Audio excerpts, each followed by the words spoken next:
உங்கள் இல்லங்களில் வந்து உங்கள் உள்ளங்களை உயிர்ப்பிப்பது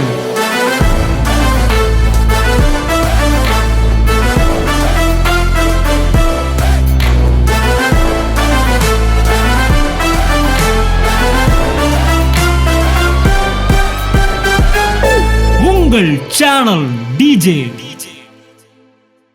சாவாமைன்ற உயிர்த்தெழுதல் வல்லமையை நான் அதிகமாக விசுவாச்சிருக்கேன். அதனால் கண்டிப்பாக இது நடக்காது. நிச்சயமாக ஆண்டவர் புது கிட்னி கொடுப்பாருன்ற விசுவாசத்தோடு தான் நாங்கள் அப்போலோ ஹாஸ்பிட்டலுக்கு போனோம். ஏன்னா 7.9 இருந்துச்சு, எனக்கு நார்மலாக 1.2 தான் இருக்கணும். இவர் இருக்கிற அந்த சூழ்நிலையில் பார்த்தீங்கன்னா எனக்கெல்லாம் அழுக, ரொம்ப லீனாக இருந்தாங்க.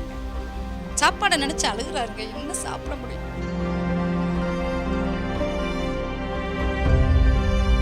ஏன்னா சுத்தியில இருக்கிறவங்க சூழ்நிலையில பார்க்கும்போது எல்லா ஜனங்களும் இதை பயமுறுத்தினாங்க. தொண்டையில் ஓட்டை போட்டு தான் இந்த டயாலிசிஸ் பண்ணியிருந்தாங்க. அப்போ இங்கே ஜஸ்டின் நான் ப்ரேயர் பண்ணாங்க. ப்ரேயர் பண்ணிவிட்டு சொன்னாங்க, உன்னுடைய கணவருக்கு கர்த்தருடைய வல்லமை அதிகமாக இருக்குது, அதனால் எல்லாமே சரியாயிரும், உங்களுக்கு கிட்னி நல்லா சேஞ்ச் ஆயிரும், நீ அடுத்த வாரம் பார்ப்பீங்கன்னு அப்படின்னு சொன்னாங்க. ரெண்டாவது தடவை போகும்பொழுது நல்லா கிரியாட்டினில் 1 பாயிண்ட் கிட்ட வந்துருச்சு. அந்த டாக்டரே என்ன சொல்லிட்டாருன்னா,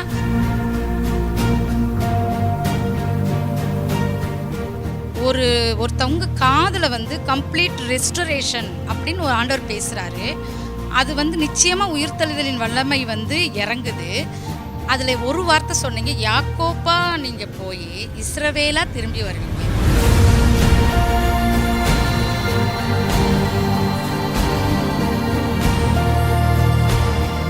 சொன்னீங்க. இப்போ சொன்ன சாட்சி அது கேட்குற எல்லாருக்கும் நமக்கும் கர்த்தர் சுகத்தை கொடுப்பாரு அப்படின்னு ஒரு பெரிய ஒரு தைரியத்தை கொடுக்கும்.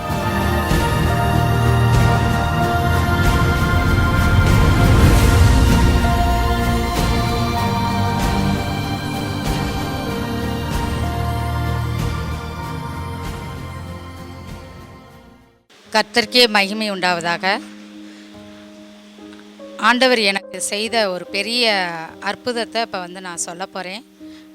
நான் ஜஸ்டின் அண்ணாவுடைய மெசேஜை 2017 கிருபையின் சத்தியத்தை நான் கேட்டிருக்கேன். அவருடைய மெசேஜ் கேட்கும்போது ஆண்டவருடைய வார்த்தைகளை ஆண்டவரே எனக்கு பேசுகிற மாதிரி தான் எனக்கு இன்ன வரையும் தோணும்.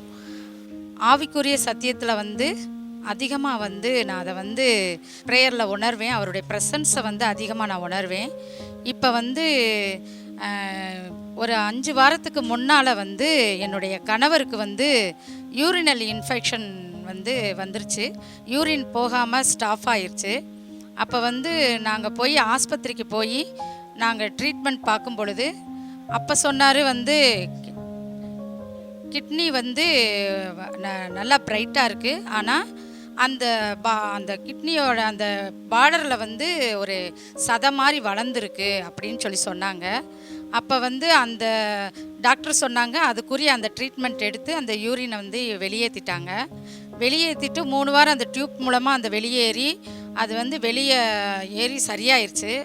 ஆனால் ஒரு 3 வாரத்துக்கு பிறகு ரொம்ப குளிர்காய்ச்ச ரொம்ப கடைசி ஸ்டேஜ், அதாவது மரண தருவாயை சந்திக்கிற மாதிரி, அது ரொம்ப ஒரு குளிர்காய்ச்ச தாங்க முடியாத ஒரு கீழே விழுவாங்க, எந்திரிச்சு நிற்க முடியாத ஒரு சூழ்நிலையில் அவங்க தள்ளப்பட்டாங்க. அப்போ பிரதருடைய சத்தியத்தை நான் கேட்டதுனால தான் அவருடைய பாடியை நான் ஃபுல்லாக என்ன செய்வேன், இது ஆண்டவருடைய சரீரமாக இது மாறணும், இது கண்டிப்பாக நான் உங்களுடைய சாவாமையை நான் விசுவாசிக்கிறேன், ஆண்டவருடைய உயிர்த்தெழுதலின் வல்லமையை நான் விசுவாசிக்கிறேன், எங்களுடைய திருமண பந்தத்தை நீங்கள் இணைச்சவர் நிச்சயமாக பிரிக்க மாட்டீங்க அப்படின்னு சொல்லி அவருடைய அந்த வார்த்தைகளை சொல்லி அந்த உயிர்த்தெழுதலின் வல்லமையை சொல்லி அவருடைய ப்ரேயர் ஃபுல்லாக நான் அந்த உச்சந்தலையிலேருந்து உள்ளங்கால் வரைக்கும் அவருக்கு ப்ரேயர் பண்ணிக்கிட்டே இருந்தேன். அப்பயே ஆவியானவர் சொன்னார், அவங்களுக்கு சீக்கிரமாக விடுதலை கிடச்சிருச்சு, ஆண்டவருடைய சாயலை அவங்க திரும்ப பெற்றுக்கொண்டாங்க, திரும்ப அவங்க உயிரோடு மீண்டு வருவாங்க அப்படின்னு சொல்லி எனக்கு ஆவியானவர் பேசினார். அப்போ வந்து திரும்ப நாங்கள் ட்ரீட்மெண்ட்டுக்கு போகும் பொழுது அந்த இடத்துல வந்து டாக்டர் சொன்னது என்ன அப்படின்னா, கிரியேட்டின் லெவல் வந்து ரொம்ப அதிகமாயிருச்சு, நீ ஒன்றும் செய்ய முடியாது, நீங்கள் இதை உடனே போய் வந்து இது வந்து டயாலிசிஸ் பண்ணுற அளவுக்கு கொண்டு போய் விட்டுருச்சு, அதனால் நீங்கள் வந்து ட்ரீட்மெண்ட் உடனே நீங்கள் பார்க்கணும், இல்லாட்டி இது ஒரு உயிருக்கே ஆபத்தாயிரும் அப்படின்னு சொல்லி சொன்னாங்க. நாங்கள் அவங்க எழுதி கொடுத்தபடி பார்த்தா நெப்ராலஜிஸ்ட்டை போய் பாருங்கள் அப்படின்னு சொல்லி சொன்னாங்க. அப்போ வந்து எல்லாம் சுற்றியில் இருக்கிறவங்க அவங்க எல்லாம் சொன்னாங்க, டயாலிசிஸ் பண்ணுற அளவுக்கு ஆயிடுச்சு, நீ ஒன்றுமே செய்ய முடியாதே அப்படின்னு சொன்னாங்க. ஆனால் நான் வந்து கர்த்தருக்குள்ள அவரை வந்து நான் முதல் நாள் நைட்டு நான் ப்ரேயர் பண்ணும் பொழுதே அவர் வந்து ஆண்டவருடைய சரீரத்தையும் ஆண்டவருடைய கிட்னியையும் கொடுத்துட்டாருன்ற அந்த சாவாமைன்ற உயிர்த்தெழுதல் வல்லமையை வந்து நான் வந்து அதிகமாக விசுவாசிருக்கேன். அதனால் கண்டிப்பாக இது வந்து நடக்காது, நிச்சயமாக ஆண்டவர் வந்து புது கிட்னி கொடுப்பாருன்ற விசுவாசத்தோடு தான் நாங்கள் வந்து அப்போலோ ஹாஸ்பிட்டலுக்கு போனோம். அங்கே போனோடனே முதல் ட்ரீட்மெண்ட் பார்த்தாங்க. முதல் ட்ரீட்மெண்ட் பார்த்த உடனே இது வந்து டயாலிசிஸ் பண்ணி ஆகணும்னு சொல்லி ஒரு 3 நாள் வந்து பண்ணினாங்க. 3 நாள் பண்ணிவிட்டு அந்த கிரியாட்டின் லெவல் வந்து 8 அளவு இருந்துச்சு. 8 வந்து அதிகம் சொன்னாங்க. ஆனால் அதை வந்து 4 கிட்ட குறைச்சிட்டாங்க. இருந்தாலும் நாங்கள் வந்து அங்கே ஹாஸ்பிட்டலில் இருக்கணும்னு அவசியம் இல்லை, நாங்கள் வீட்டுக்கு போய் இதுக்குரிய ட்ரீட்மெண்ட் வந்து ப்ரேயரில் இதை வந்து சரி பண்ணணும்னு சொல்லி நாங்கள் வந்து நினச்சி அதே மாதிரி வந்து வீட்டுக்கு வந்தோம். அப்போ வந்து வீட்டுக்கு வரும் பொழுது எனக்கு வந்து ஆவியானவர் வந்து ஜஸ்டின் ப்ரோ அண்ணாட்ட வந்து ப்ரேயர் பண்ண சொல்லி எனக்கு வந்து விஷன் காமிச்சார் ஆண்டவர். அதனால உடனே என்ன செஞ்சேன்னா, அந்த ஹாஸ்பிட்டலை விட்டு நாங்கள் 1 வாரம் கழித்து வந்தோடனே மறுநாளே வந்து ஜஸ்டின் அண்ணாட்ட வந்து நான் அதுக்கு வந்து பெர்மிஷன் கேட்டு நான் வந்து போன ஜூலை 26ஆம் தேதி பைபிள் ஸ்டடி அன்னைக்கு நான் ப்ரேயர் பண்ணிட்டு போனேன். அப்போ வந்து டயாலிசிஸ் பண்ணதோடு தான் நான் வந்து அந்த என் கணவருக்கு அந்த கூப்பிட்டு வந்திருந்தேன். அப்போ அந்த டயாலிசிஸ் பண்ண அந்த அந்த அந்த இதுக்குள்ளே அந்த தொண்டையில் வந்து ஓட்டை போட்டு தான் அந்த டயாலிசிஸ் பண்ணியிருந்தாங்க. அப்போ வந்து இங்கே வந்து ஜஸ்டின் நான் வந்து ப்ரேயர் பண்ணாங்க. ப்ரேயர் பண்ணிவிட்டு சொன்னாங்க, உன்னுடைய கணவருக்கு வந்து கர்த்தருடைய வல்லமை அதிகமாக இருக்குது, அதனால் எல்லாமே சரியாயிரும், உங்களுக்கு கிட்னி வந்து நல்லா சேஞ்ச் ஆயிரும், நீ அடுத்த வாரம் வந்து பார்ப்பீங்கன்னு அப்படின்னு சொன்னாங்க. அப்போ வந்து 2 நாள் கழித்து நான் வந்து வெள்ளிக்கிழமை வந்து என்னை வந்து அந்த கணவரை வந்து திரும்ப வந்து பிளட் டெஸ்ட் பண்ணி திரும்ப டயாலிசிஸ் பண்ணணும், அதாவது குறைஞ்சிருச்சுன்னா பார்ப்போம், இல்லாட்டினா டயாலிசிஸ் கண்டிப்பாக பண்ணணும்னு சொன்னாங்க. ஆனால் நான் வந்து வெள்ளிக்கிழமை போகும்போது நான் ரொம்ப விசுவாசத்தோடு தான் போனேன். ஏன்னா எனக்கு விஷன் காட்டிட்டார், அது வந்து குறையிறத வந்து 3 பாயிண்ட் அளவுக்கு எனக்கு குறையிறத வந்து விஷன் காட்டிட்டார். அதனால் நான் விசுவாசத்தோடு தான் போனேன். விசுவாசத்தோடு போகும்போது அங்கே வந்து பிளட் டெஸ்ட்டு பார்த்துட்டு அந்த இடத்துல நான் ப்ரேயர் பண்ணிட்டேன், இது உம்முடைய பிளட்டு எஸ்ஸப்பா, நீங்கள் உம்முடைய கிட்னியாக மாற்றிட்டீங்க, அப்படிங்கும்போது உம்முடைய கிட்னி வந்து நிச்சயமாக பியூராக இருக்கும், அதை நான் விசுவாசிக்கிறேன், உயிர்த்தெழுதலின் வல்லமை என் கணவருக்கு கொடுத்துட்டீங்க, அதனால நிச்சயமாக இந்த பிளட்டு வந்து உம்முடைய பிளட்டு தான் அப்படின்னு சொல்லி நான் வந்து ப்ரேயர் பண்ணிவிட்டு டாக்டரை போய் சந்திக்க போனோம். அந்த டாக்டரே சொன்னாங்க, ஆகா அவனுக்கு நான் நல்லா வந்து கீழே இறங்கிருச்சு, அப்போ அந்த டயாலிசிஸ் வந்து இனிமேல் தேவையில்லை அப்படின்னு சொன்னாங்க. இது ஃபஸ்ட்டு மிராக்கிள் எனக்கு இது வந்து டயாலிசிஸ். ஏன்னா சுற்றியில் இருக்கிறவங்க சூழ்நிலையில் பார்க்கும்போது எல்லா ஜனங்களும் இதை வந்து பயமுறுத்துனாங்க. அதில் எனக்கு ஃபஸ்ட்டு வந்து இந்த டயாலிசிஸ்லேருந்து எனக்கு விடுதலை கொடுத்தார் ஆண்டவர். அப்புறம் வந்து அவருக்கு வந்து பத்திய சாப்பாடு தான் சாப்பிடணும்னு சொல்லிட்டு புரோட்டீன்ஸ் வந்து அதிகமாக எடுத்துக்கக்கூடாதுன்னு சொல்லி சொன்னாங்க. அப்போ என் கணவர் வந்து ரொம்ப நல்லா சாப்பிட்றவர் வந்து அந்த புரோட்டீன் வந்து அதிகமாக எடுக்கக்கூடாது, இப்படி சாப்பாடு இல்லைன்னா அப்படி உயிர் வாழ்கிறது அப்படின்னு சொல்லிட்டு ரொம்ப அழுதாங்க. அப்போ அதுக்காகவும் நான் வந்து இது ஒரு பெரிய மிராக்கிள் கண்டிப்பாக பண்ணணும், பத்திய சாப்பாடு எனக்கு வேணாம், இது வந்து நார்மல் சாப்பாடு நிச்சயமாக நீங்கள் கொண்டு வரணும் அப்படின்னு சொல்லிட்டு அப்போ அவர் கொடுக்குற அந்த மாத்திரையை வந்து நான் வந்து ஆண்டவர் சொன்ன வசனத்தின் மூலமாக இந்த அப்பத்தையும் தண்ணீரையும் ஆசீர்வதித்து வியாதியிலிருந்து நீக்குவேன் அப்படின்னு சொல்லி அந்த வசனத்தின் மூலமாக நான் சொல்லி நான் கொடுத்தேன். அதே மாதிரி அந்த 2வது தடவை போகும் பொழுது நல்லா வந்து கிரியாட்டின்ல வந்து 1 பாயிண்ட் கிட்ட வந்துருச்சு. அந்த டாக்டரே என்ன சொல்லிட்டாருன்னா, இது வந்து காட் இஸ் கிரேஸ் தாங்க, இது வந்து இவ்வளோ பெரிய மிராக்கிள் நடந்திருக்குன்னா அது நார்மல் ஃபுட்டு சாப்பிட்ற அளவுக்கு வந்திருக்குன்னா இது ஒரு காட் இஸ் கிரேட் அப்படின்னு சொல்லி கை கொடுத்தாரு. அதனால் இது கர்த்தருக்கே ஸ்தோத்திரம். இது நார்மல் ஃபுட்டுக்கு கொண்டு வந்திருக்காங்கன்னா இது பெரிய ஒரு இயற்கைக்கு அப்பாற்பட்ட ஒரு அதிசயம்தான். உங்களை வந்து பார்த்தப்போ நீங்கள் தலையில் கை வச்சு ஜெபம் பண்ணி நெக்ஸ்ட் டைம் நீ வந்து ஒரு வாரத்தில் வந்து நீ சாட்சி சொல்லுவேன்னு சொன்னீங்க. நானே ஏதோ ஒரு உறுதியோட நம்பிக்கையோடு போனபடி போய் அந்த வாரத்தில் ரிசல்ட் எடுத்தப்போ டாக்டர் சொன்ன ஒரு இது எப்படிங்க நடந்துச்சு அப்படின்னு தான் கேட்டார். ஏன்னா 7.9 இருந்துச்சு, எனக்கு நார்மலும் 1.2 தான் இருக்கணும்.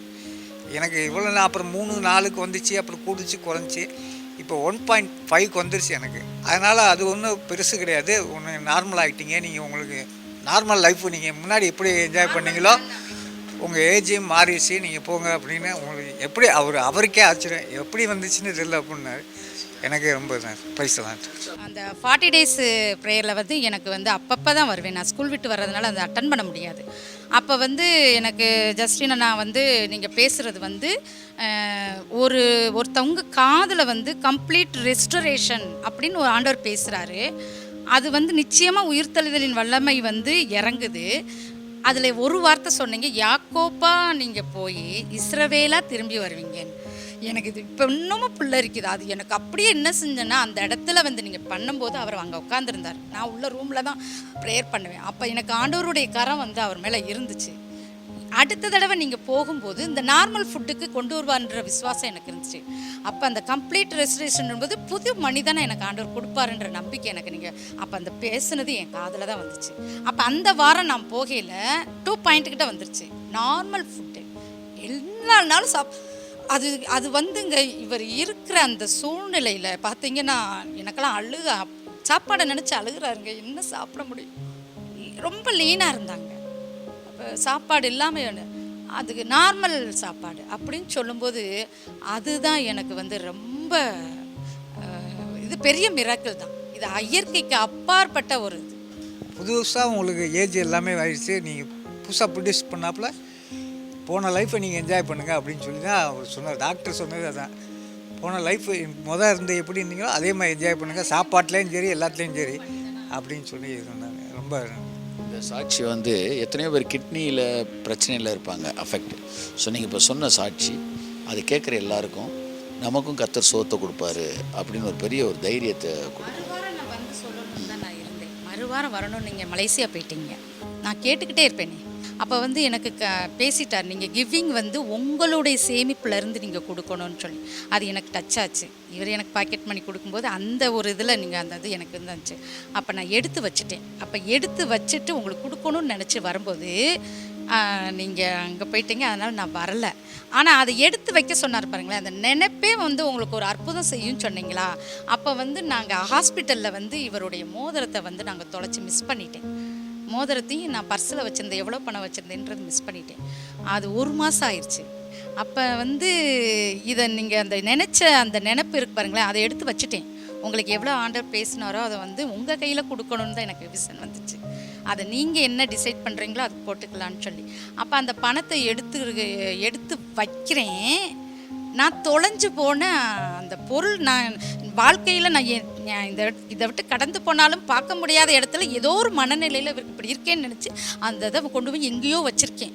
அதை நான் பார்க்கவே முடியாது பிரதர். நீங்கள் உங்களுக்கு கொடுக்க வேண்டிய பணத்தை நான் கொண்டு போய் ஒரு இடத்துல வைக்க போகிறேன்னா அந்த இடத்துல சாரி அந்த இதோட இந்த ரெட் கலர் பர்ஸ் எனக்கு கண்ணுக்கு தெரியறதுக்கு சான்ஸே இல்லை. அந்த இடத்துல நான் வைக்கவும் மாட்டேன். ஏடா இருக்குன்னு பார்க்குறேன் 2 மோதிரம். இவர் அதுலேயும் உடஞ்சி போயிட்டார். ஆஹா, என்னடா நம்ம தப்பு மேலே பண்ணிட்டோமோ அப்படின்னு. அப்புறம் இது பெரிய மிராக்கிள் தான் எனக்கு. இது அடுத்தடுத்து வந்து எனக்கு வர்றது அன்னை சொன்ன மாதிரி இது சாவாமைன்றது, அதாவது உயிர்த்தெழுதலின் வல்லமை வந்து அதிகமாக வந்து கண்ணில், அதாவது நான் கண் கூட உணர்வுபூர்வமாக அதை நான் பார்க்குறேன்.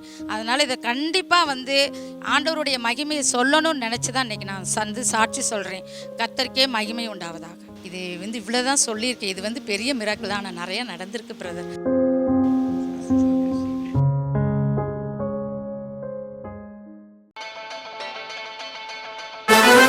உங்கள் இல்லங்களில் வந்து உங்கள் உள்ளங்களை உயிர்ப்பிப்பது